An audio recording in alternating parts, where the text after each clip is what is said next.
अभी आप गहन बातों का श्रवण कर रहे थे। सुख क्या है, इसका स्वरूप क्या है, इसका चंचल स्वरूप बताया और सुख दुख में सम रहना ये आदमी का, मनुष्य की, बुद्धिमान व्यक्ति की विशेषता बताई। और तो एकांतिक सुख है, अखंड सुख है, इसको कैसे प्राप्त कर सकते हैं? आत्मज्ञान के द्वारा आत्माभिमुख होकर के इन बातों का विश्लेषण पूर्वक सुबोध जी ने व्याख्यान आपको दिया। काफ़ी समझ गए होंगे जो एकांत या दत्तचित्त होकर के श्रवण कर रहे थे। विषय वैसे समझने में थोड़ा कठिन मालूम पड़ता है, लेकिन ये विषय हम सब लोगों के लिए समझना आवश्यक है। सुख दुख की तो जीवन है। अविद्या, अस्मिता, राग, द्वेष, अभिनिवेश, 5 कलेशों का वर्णन योग दर्शन में किया है। अविद्या का थोड़ा निरूपण इन्होंने किया था सुबोध जी ने। मैंने अज्ञान को मोटे तौर पर अविद्या किया, और अविद्या हमारे मन और बुद्धि और अंतःकरण में बसा हुआ है।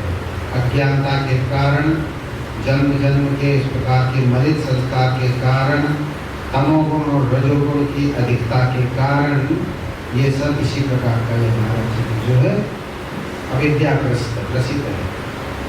और अविद्या के 4 स्वरूप पतंजलि जी ने बताए।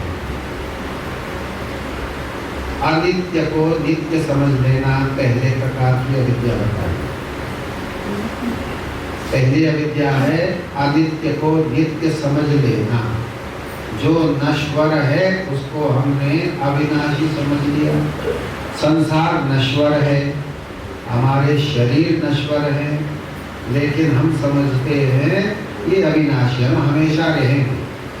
हमारी जमीन जायदाद भी हमेशा रहेगी। खूब बेटे पोतों को इकट्ठा कर दो, बाढ़ आ गई, पहाड़ों में बाढ़ आ गई तो क्या सब बह के ले जाए? गाँव के गाँव नहीं जाते, तो फिर बादल फटा और गांव का गांव बह गया। इतने इकट्ठा कर लो लोग। यहाँ की एक कहानी हो रहा, और जगह की तो बाढ़ हो ढंग की, यहाँ की तो ऊपर का बाढ़ है तो बादल फटा और इतनी बारिश होगी, मोटी मोटी बारिश, और गांव का गांव पूरा नीचे नदी में चला। ये कल्पना नीचे के लोग नहीं कर सकते। ये पहाड़ों की कल्पना है कि किस प्रकार से बादल फटा और गांव का गांव सड़क गया और नीचे चला। तो कहने का मतलब है, सुख दुख की बात चल रही है, तो हम लोग कैसे सुखी रह सकते हैं इसकी बात चल रही है। तो आत्माभिमुख होने की बात कही। आत्मा की ओर हम अपने को मोड़े, तो इसके लिए बताया कि हम मुड़ नहीं पाते हैं, हमारे यहाँ अविद्या है। जो बाहर का संस्कार है इसको सत्य समझ रहे हैं, जो आध्यात्मिक बात है कोई कह रहा है उसको असत्य समझ रहे हैं। कहते ये तो कोई गप है, ऐसा होता ही नहीं। क्योंकि मूड यही कहेगा कि जो बात अध्यात्म की कर रहे हैं ये कुछ हमारे पल्ले नहीं पड़ रही, ऐसा होता नहीं। क्योंकि अविद्या ग्रसित है वो तो उसी को ठीक समझ रहा है जो उसको दिखाई देगा। गो गोचर जहाँ लगवाई सो सब अविद्या जान माया जानो भाई, तुलसीदास जी के। जो कुछ दिखाई दे रहा है ये सब माया है, ये नश्वर है। जो हमारे आंखों से दिखाई नहीं देता वो अविनाशी है। तो अविद्या जो है हमारे अंतःकरण में है, उसको आपने अनित्य को नित्य समझ लिया, पृथ्वी को नित्य समझ लिया, अपने शरीरों को नित्य समझ बैठे हम। पहले प्रकार की अविद्या यही कहते हैं। पतंजलि जी कहते हैं पहले प्रकार की अविद्या है, मोटा मोटा ये अविद्या है। ये शरीर हमारा नश्वर है, लेकिन हम समझते हैं हम बने ही रहेंगे। ये अगले क्षण का हमें नहीं पता क्या हो जाएगा। तो अविद्या होने के कारण हम इस बात को समझना ही नहीं चाहते, ज़्यादा लाइट समझना ही नहीं चाहते कि अगले क्षण हमारा ये शरीर रहेगा या नहीं। तो यह है अनित्य को नित्य समझ बैठना पहले प्रकार की अविद्या। दूसरे प्रकार की अविद्या अशुचि, अपवित्र को पवित्र समझ ले। ये हमारा शरीर तो अपवित्र है, कितना ही नहा लो, कितना ही धो लो, मन मूत्र बहता रहता है, खांसते रहते हो, गंदगी करते रहते हो, बुढ़ापे में बहुत बुरी हालत है। तो अपवित्रता इसमें कूट कूट करके भरा हुआ, लेकिन बाहर से भगवान ने आपका पलस्टर ऐसे बढ़िया कर दिया है, बड़ा आपकी इस शरीर को ऊपर से प्लास्टिक सर्जरी कर दी है, बड़ा अच्छा दिखता है। लेकिन थोड़ा सा भी अंदर देखेंगे तो गंदगी ही गंदगी है। अपवित्र या पवित्र है, पवित्रता शरीर में है ही नहीं। और ज्ञानी लोग कहते हैं कि कहाँ तक इसको पवित्र करोगे। नानक जी कहते कहाँ तक पवित्र करो, ये तो पवित्र स्वभाव से ही। लेकिन फिर भी हम इस बात को मानते हैं, हम तो इसको बड़ा ही पवित्र मान रहे हैं शरीर को, जबकि ये अपवित्रता का ढेर है, गंदगी का ढेर है, अशुचि है, विशुद्धता है ही नहीं शरीर में। फिर भी हम इसको बड़ा ही शुद्ध समझते हैं। अपने शरीर पे अभिमान होता है, इसमें ऐसा प्रेम रखते हैं कि ये कभी छूटे नहीं, कभी ये बूढ़ा ही ना हो। राम भाई शर्मा कहते हैं बूढ़ा ना हो, लेकिन हो गए, क्या करें, ऐसे ही सबकी गति है? तो अशुचि को शुचि समझ लेना, अपवित्र को पवित्र समझ लिया, जबकि ये ऐसा है नहीं। हमारा शरीर हमेशा ही अपवित्र रहता है, कितना ही प्रयास करो, फिर भी हमें पवित्र रखने का प्रयास करना चाहिए। इसी को शौच कहा।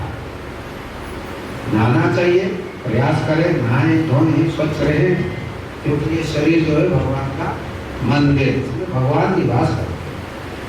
अनित्य अशुचि। और फिर आगे कहा दुख। दुख की चर्चा चल रही थी। दुख को हमने सुख समझ लिया। दुख भोगते भोगते कहते हैं भाई इससे आगे सुख होता ही नहीं है, ये तो मेरा स्वभाव है। हर व्यक्ति दुखी रहता है।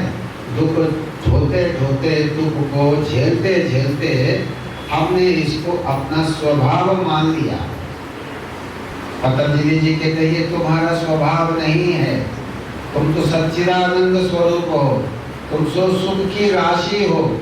लेकिन मलिनता के कारण, बुद्धि की अज्ञानता के कारण तुमने इसको गलत समझ लिया, अपवित्र को पवित्र समझ लिया है और दुख को ही सुख समझ रखा है। दुख झेलते झेलते कहते हैं चलो आपने सुख का भी अनुभव किया ही नहीं, किया भी है वो क्षणिक सुख, और दुख को ही आपने सुख समझ लिया है।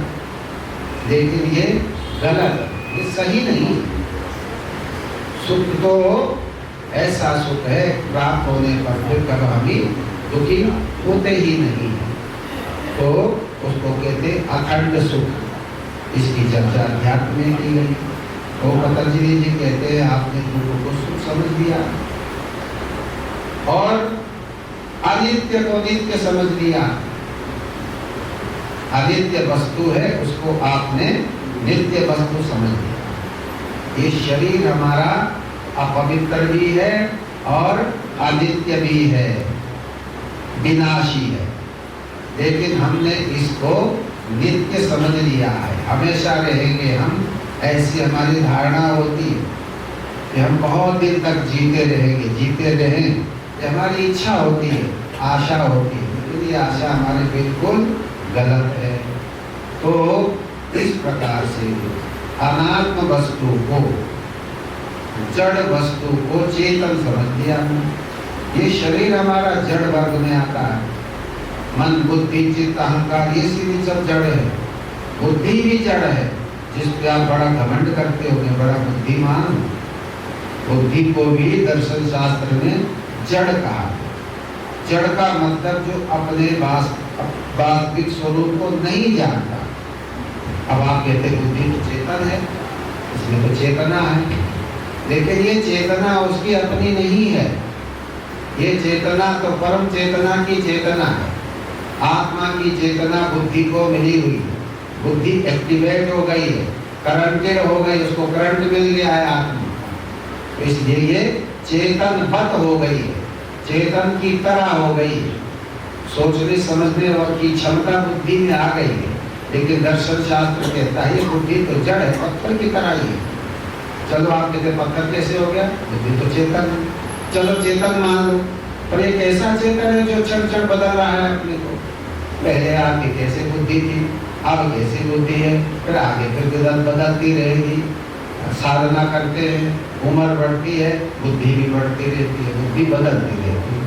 तो जो बदलने वाली चीज है ये स्थायी नहीं, ये गड़बड़ है। इसलिए बुद्धि को कहा चेतन होते हुए भी जड़। इसमें जो चेतनता है ये तो आत्मा की चेतनता है, इसको उदाहरण में मिला हुआ चेतनवत ये बुद्धि हो गई। गीता में भगवान कहते हैं सर्वस्य चाहं हृदि सन्निविष्टो, मैं सबके हृदय में सन्निविष्ट हूँ, सबके अंदर में रहता हूँ आत्मा के रूप। सर्वस्य चाहं हृदि सन्निविष्टो मत्ता स्मृति ज्ञानम अपोहनं च।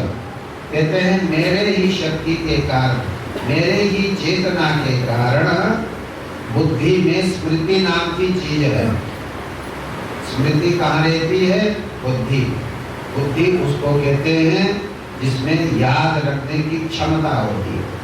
आप पुरानी से पुरानी चीज को याद रखते हो, पुरानी घटनाओं को याद रखते हो, बचपन से लेकर के 2-3 साल तक से आज तक के सारी बातों को याद रखते हो। मेमोरी इसको आप कहते हो।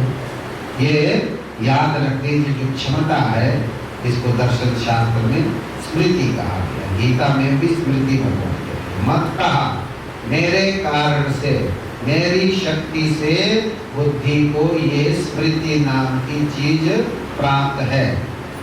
बुद्धि के अंदर जो स्मृति है, याद रखने की जो क्षमता है, भगवान कहते हैं ये मैंने बुद्धि को दी है, ये मेरी कृपा से बुद्धि को प्राप्त हो। मत्ता स्मृति ज्ञानम, ज्ञान होता है, अच्छे बुरे का ज्ञान होता है। इसको करने से लाभ होगा, इसको करने से हानि होगी, कौन अच्छा है आपके लिए, कौन बुरा है, ये ज्ञान होता रहता है। ज्ञान की परिभाषाएं बदलती रहती है, लेकिन फिर भी तत्कालिक जो आपको ज्ञान हो रहा है, ये ज्ञान भी बुद्धि को भगवान कहते हैं देता हूँ। जो तमोगुणी है उसको उस प्रकार का ज्ञान होता है, जो सतोगुणी है उसको उस प्रकार का ज्ञान होता है। बुद्धि तो एक ही है, लेकिन रजोगुण तमोगुण सतोगुण के भेद से बुद्धि में अंतर हो जाता है।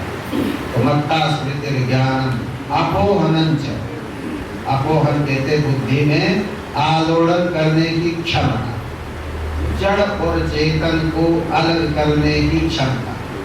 जैसे आप दही मिलाते हो, मक्खन अलग कर देते हो, छाछ अलग कर देते हो, यही जड़ चेतन को अलग करने की प्रक्रिया। ध्यान के द्वारा हम जड़ और चेतन को अलग करते। इसको फिल्टर बाबा है यहाँ नहीं होगा, यहाँ और कहाँ उसको चाय पीने से है फिल्टर। अच्छा ठीक है, धन्यवाद। तो फिल्टर करने की जो प्रक्रिया है, जड़ और चेतन को अलग अलग करने की प्रक्रिया है, ये योग। जब हम ध्यान में बैठते हैं, समाधि में बैठते हैं, तो हम जड़ को अलग करते हैं, चेतन को अलग करते हैं। अभी ये दोनों मिले हुए, जड़ चेतन का मिश्रण बना हुआ है। अब हमने जड़ और चेतन को अलग अलग करना, भूसे को एक तरह करना है, जो तात्विक बात है उसको एक तरह करना।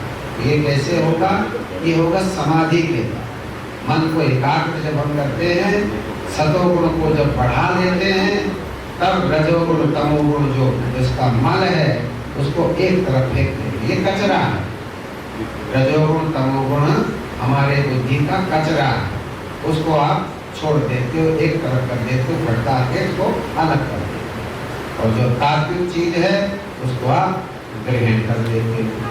जो ज्ञान है आत्मज्ञान के लिए लाभकारी है, उसको हम ग्रहण करते हैं। पतंजलि जी कहते हैं भाई क्लिष्ट और अक्लिष्ट दो प्रकार की संस्कार, दो प्रकार की वृत्ति सब व्यक्तियों के अंदर निहित है। अच्छे और बुरे विचार हर व्यक्ति के अंदर है।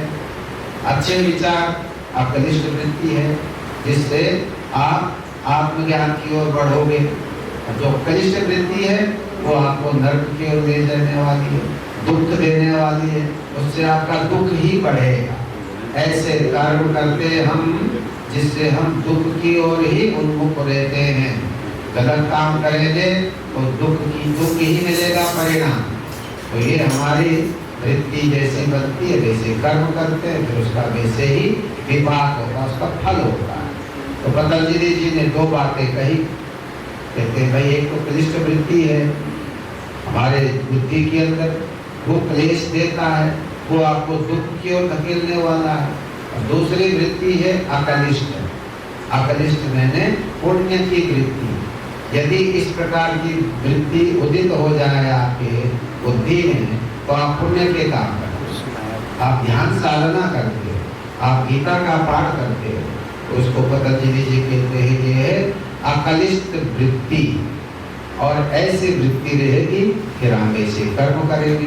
पहले वृत्ति होगी, वृत्ति का मतलब आपके संस्कार हैं, वो संस्कार आपके चित्त के सतह पर आ गए, उसको वृत्ति और उसने घूमना शुरू कर दिया, उस विचार ने घूमना शुरू कर दिया, आपकी बुद्धि में राउंड लगाना शुरू कर दिया, इसलिए उसको हम वृत्ति कहते हैं। वृत्ताकार उसका वो चल रहा है, मंथन चल रहा है, चाहे वो अच्छा हो चाहे वो बुरा हो, है वो वृत्ति। तो दो प्रकार की वृत्ति का वर्णन किया। अकलिष्ट वृत्ति आपको मोक्ष की ओर ले जाने वाली है और कलिष्ठ वृत्ति आपको नरक की ओर लेने जा वाली है। तो पतंजलि जी कहते हैं भाई अपने अकलिष्ट वृत्ति को बढ़ाओ। जो आपके पुण्यात्मक वृत्ति है, जो आपके सतोगुण के कर्म हैं, उसको आप बढ़ाइए। ध्यान करने से सतोगुण एकदम बढ़ता है। 1 घंटा यदि हम जप और ध्यान करेंगे, आत्मचिंतन करेंगे, एकदम आपका सतोगुण बढ़ेगा और उसका इतना पुण्य एकदम। और जो छोटे छोटे कर्म हैं उसको आप कई महीने भर करते हैं तब भी आपका इतना पुण्य एकत्रित नहीं होता। यदि आप कमर सीधी करके 1 घंटा भी ध्यान करते हो, अपने चित्त को एकाग्र करते हो, तो उसका इतना पुण्य बनता है। ऐसे योग शास्त्र में बताया। मन को एकाग्र करने से जो पुण्य होता है उसकी बहुत बड़ी महत्ता उपनिषदों में गाई गई। इसलिए हमारे गुरुदेव जोर देते थे ध्यान पर। 2 घंटा जप करो, 1 घंटा ध्यान करो, बाकी संसारिक कार्य करते रहो। आप कहीं ड्यूटी करते नहीं, कोई मास्टर है, कोई टीचर है, कोई किसान है, कोई दुकानदार है, अपने अपने कार्य करते हैं। लेकिन ये 2 घंटे का जो समय है इसको हम अध्यात्म में अपने लिए लगाए। अध्यात्म क्या है? अपने उन्नति के लिए प्रयास करना, अंतरावलोकन करना, अंतर्मुखी होना, ये हमारे उद्धार का कारण। कर्म तो हम भोग ही रहे हैं, जो बुरा किया उसको भी भोग रहे हैं, अच्छा किया उसको भी भोग रहे हैं। लेकिन पतंजलि जी कहते नहीं, मनुष्य जीवन केवल इसलिए नहीं मिला, कहते नया कर्म करना है हमने। इसलिए एक सूत्र दिया है, हेयम दुक्खम अनागतम, जो आने वाला दुख है उसको हम हटा सकते हैं। बहुत बड़ा बल दिया है पतंजलि जी। आप तो कहते हैं सुख दुख हमारे नियति में है, इसको तो भोगना ही पड़ेगा। पतंजलि जी कहते हैं ठीक है, भोगना तो पड़ेगा, पिछला तो आपको काटना ही पड़ेगा। लेकिन मनुष्य जीवन तो कर्म योनि भी है, भोग योनि भी है। जो पिछला आपने किया है सुख दुख उसको भोगो, लेकिन आगे जो है आप एक नया फसल उगाओ। इसलिए पतंजलि जी कहते सूत्र दिया है, हेयम दुक्खम अनागतम, जो अभी आया नहीं है, जो दुख भविष्य में आने वाला है, उसको पहले से उसका निवारण करो। कैसे करेंगे? आने वाला दुख तो है, पहला दुख तो हमारी मृत्यु होगी, बीमारी भी आएगी, पता नहीं कहाँ जाएंगे, ये दुख महान दुख ये तो आने वाला है। इसलिए पतंजलि जी कहते हैं भाई उससे सावधान हो जाओ, उस दुख से लड़ो भिड़ो, उसकी मुकाबला करो। कैसे मुकाबला करेंगे? अध्यात्म के मार्ग द्वारा, अध्यात्म की कटारी से उस दुख को काटो। इसलिए गुरुदेव कहते हैं मंत्र जाप करो, ध्यान करो। मन अगर हमने एकाग्र कर लिया, उसका जो पुण्य है सारे पापों को नष्ट कर देगा। मैंने प्रातःकाल बताया था, उपनिषदों में बताया है, यदि शैल सबम पापम विस्तीर्णम बहु योजनम विद्यते ध्यान योगेन नान्यो भेदा कदाचन। उपनिषद कहते हैं यदि आपके पापों का पहाड़ हो गया है, आपने इतने पाप किए कि उनको समाप्त करना ही कठिन हो गया है, लेकिन उपनिषद कहते हैं देखो, यदि आप ध्यान योगी बन जाते हैं, विद्यते ध्यान योगेन, ध्यान योग के द्वारा पापों का पहाड़ आपका विदीर्ण हो जाएगा, छिन्न भिन्न हो जाएगा, टूट जाएगा। नान्यो भेदा कदाचन, दूसरे छोटे मोटे उपायों से वो पापों का ढेर नष्ट नहीं हो सकता। हाँ, समाधि के द्वारा, आपके मन की एकाग्रता के द्वारा, विवेख्याति रूपी अग्नि के द्वारा उन पापों के बीज को हम तुरंत नष्ट कर सकते हैं, कुछ महीनों में नष्ट कर सकते हैं।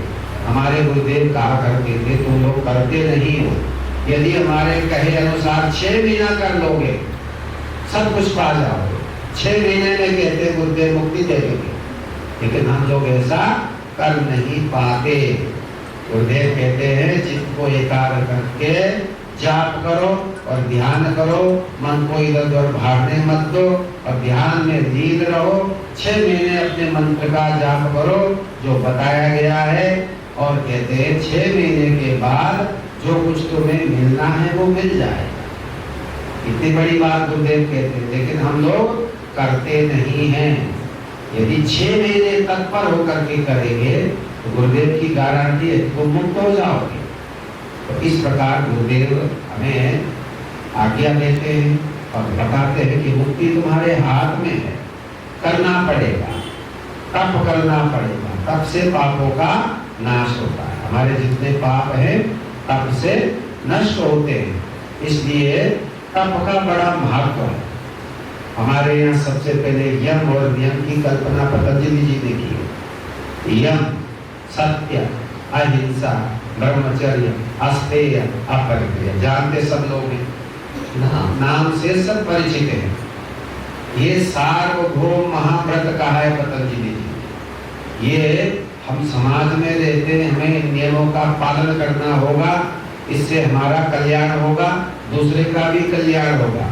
हम दूसरे को परेशान नहीं करेंगे। यदि इन व्रतों पे हम आरूढ़ हो गए, इन व्रत को हमने संकल्प कर लिया कि हम किसी की हिंसा नहीं करेंगे, अहिंसा का पालन करेंगे, असत्य कभी नहीं बोलेंगे और संयमित जीवन जिएंगे, धर्म के अनुसार चलेंगे और अपरिग्रह, संग्रह नहीं करेंगे, अनावश्यक चोरी करके ज्यादा फालतू इकट्ठे करने की जरूरत नहीं।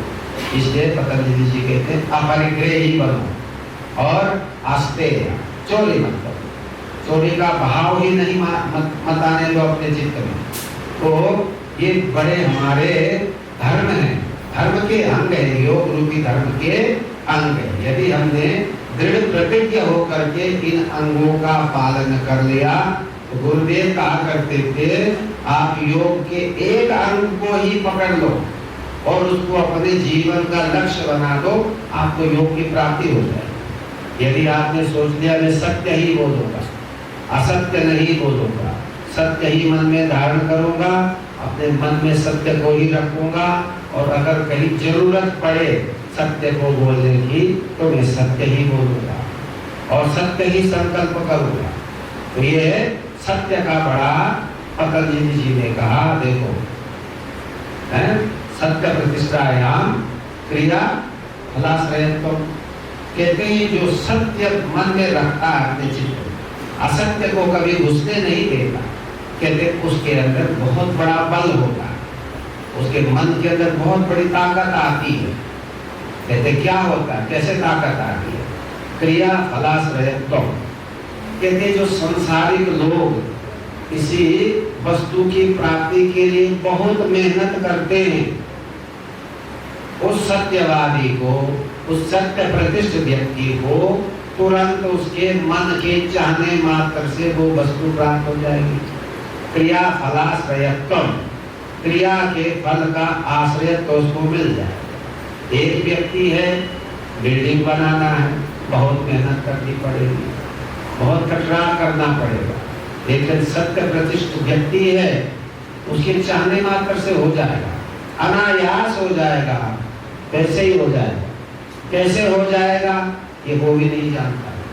ये उसके सत्य प्रतिष्ठा का फल है, गुरु कृपा का फल है। इसलिए एक एक यम का परिणाम पतंजलि जी ने दिया है, और ये परिणाम ऐसे हैं, इसको हम कहते हैं आपका आत्मबल। आत्मबल कहीं दूर से नहीं आता, बाहर से नहीं आता, ये हमारे यम है, यही हमारे बल है, ये आत्मबल है। सत्य बोलिए, सत्य प्रतिष्ठायाम क्रिया फलाश्रयत्वम।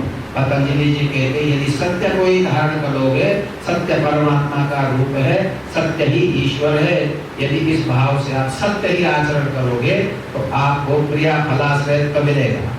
आपको जो चाहिए वो वस्तु मिल जाएगी अनायास, बिना मेहनत के। अहिंसा इसी प्रकार से है।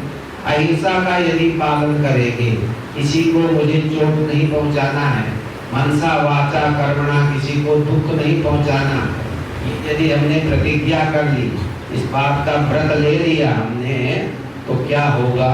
सत्य प्रतिष्ठायाम तत्संजितौ वेद्या। तो आपके पास आने वाले प्राणी, हिंसक प्राणी भी मेरे भाव को छोड़ देते। ये हो गया अहिंसा, सत्य अहिंसा। फिर ब्रह्मचर्य की बात कही, धर्म के अनुकूल चलना, धर्म के मार्ग पर चलना, संयमित जीवन चलना। तो ब्रह्मचर्य प्रतिष्ठायाम वीर्य लाभा, कहते हैं अत्यंत उत्साह होता है उसके जीवन, बड़ी उमंग होती है। जो साधक होते हैं उन्होंने रास्ता बताया, तो शुरुआत में जो उसके वो जिज्ञासु होते हैं बड़े उमंग से उसको करते हैं, उनके अंदर उत्साह होता है, उसको कहते हैं वीर्य। वीर्य नाम उत्साह का नाम।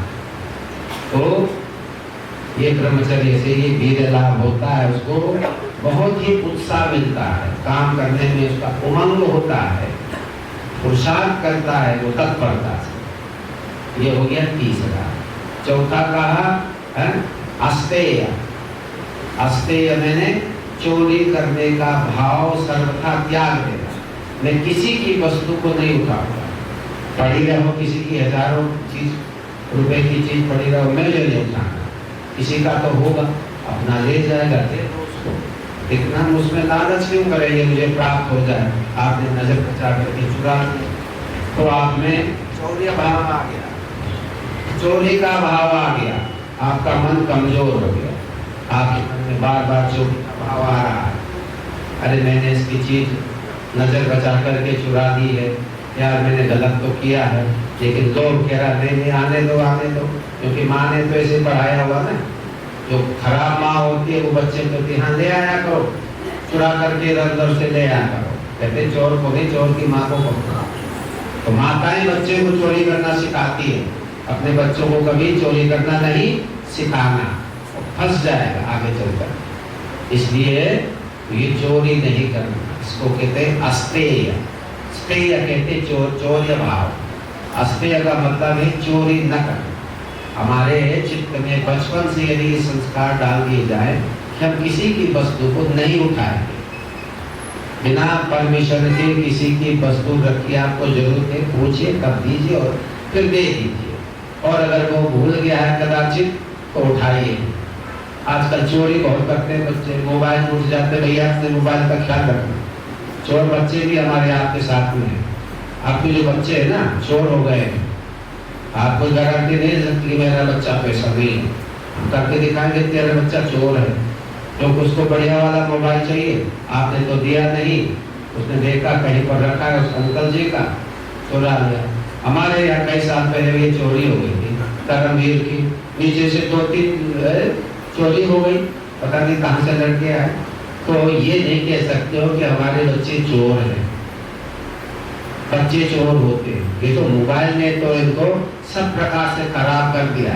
पढ़ाई तो करते नहीं, सब दिन पढ़े पढ़े वो पता नहीं क्या लिखते रहते, जीवन खराब हो रहा है।